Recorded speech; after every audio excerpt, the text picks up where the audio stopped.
We're doing a full KeyKeg filling tutorial this morning, showing exactly how to fill KeyKegs regardless of the type of beverage and the simple processes that you need to follow.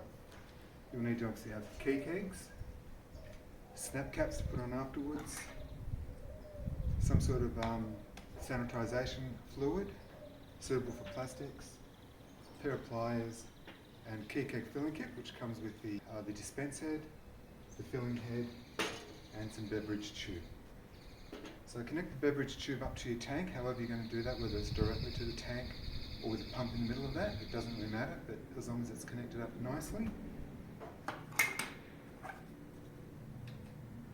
The first step is I recommend doing a layer at a time, so take the top layer off the pallet and prepare all your kegs. So to do that, you remove the dust caps off each of the kegs and put those in the bin. Sanitise the tops of all the valves, so as you go along, by the time you get back to the start one, the sanitisation has worked. Sanitise the dispense head. Once again, the dispense head is the one with the ring pull on it.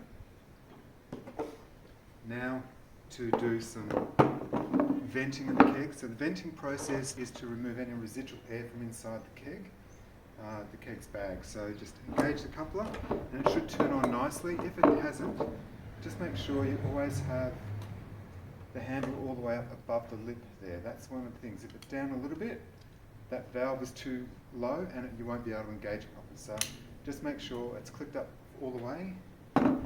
As you can see, there's no effort. Push down, leave that for about 5 seconds to let the pressure inside the keg squeeze the bag and remove any of the residual air. That's called the venting process. Release, continue with all the other kegs that you have on the ground. By the time you've done that, this one is now ready to go for the filling process.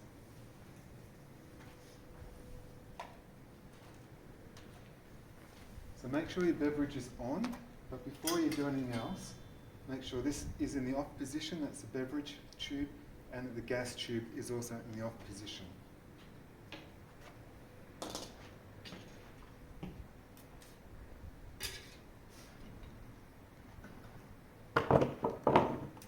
Now with the beverage with pressure on there, you open the ball valve gently,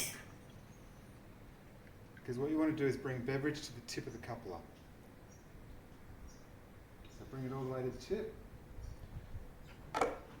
Now the secret here is just grab that keg, place it on top of the valve and just twist.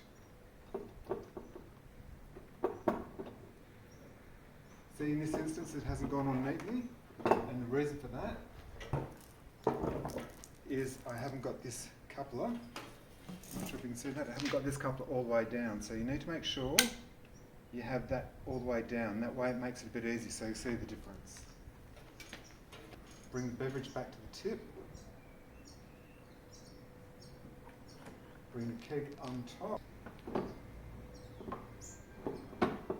Connect it nicely, just a small twist. And then you can just squeeze your handle like that. Place the keg down. Now the keg in the down position, we can open up the beverage valve. Some beverage will try to go in depending on how much pressure you have in the headspace versus the counter pressure. So at this time, the counter pressure is off and this gauge is slowly building up. So we need to release the pressure, and you need to understand your equilibrium pressures in this instance. But for demonstrations, we're going to pull this down to about 2 bars.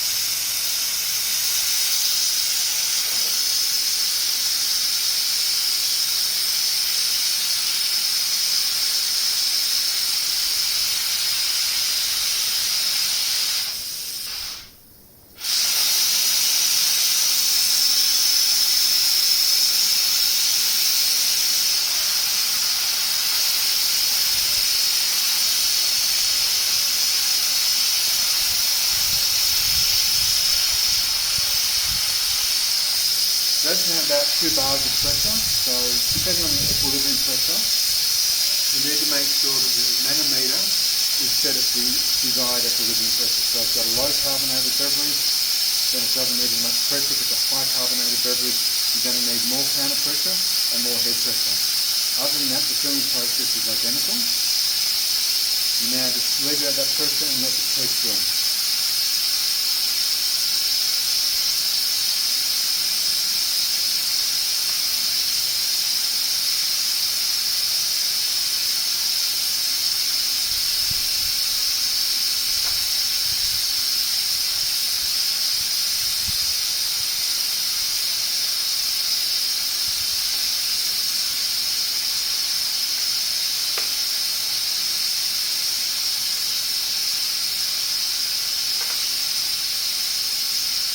As the keg's filling, you might hear it cracking, which is absolutely fine.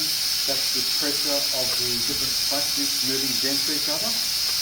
The filling pressure here is about 2 bars. The keg's rated and tested up to 12 bars of pressure, so there's no fear of the actual keg breaking.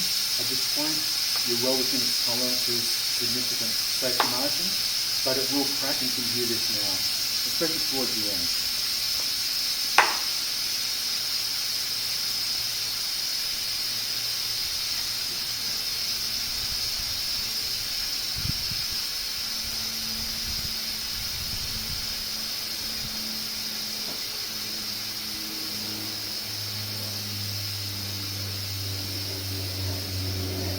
So the keg's almost finished now, and what you'll start seeing is the gaps around the bag, the wall, start minimising. And you hear some cracking like that, which is perfect. That's really good. The meter will go down to 0 here because there's no more pressure there. You can leave that for 8 seconds. There's never any fear of overfilling the keg because there's nowhere else for the beverage to go. It's in the bag or it's in the line, so it won't ever come out this side. So the steps, once it's finished: turn off the gas so it's fully closed. Turn off the beverage side so it's fully off. Now you can disengage the coupler head.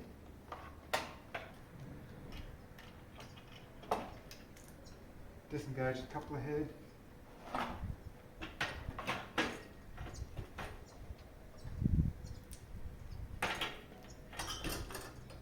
Try and keep it in an upright position if you can so that the beverage is still at the tip. While the keg's still upside down, sanitise it, then rinse that off with some warm water also.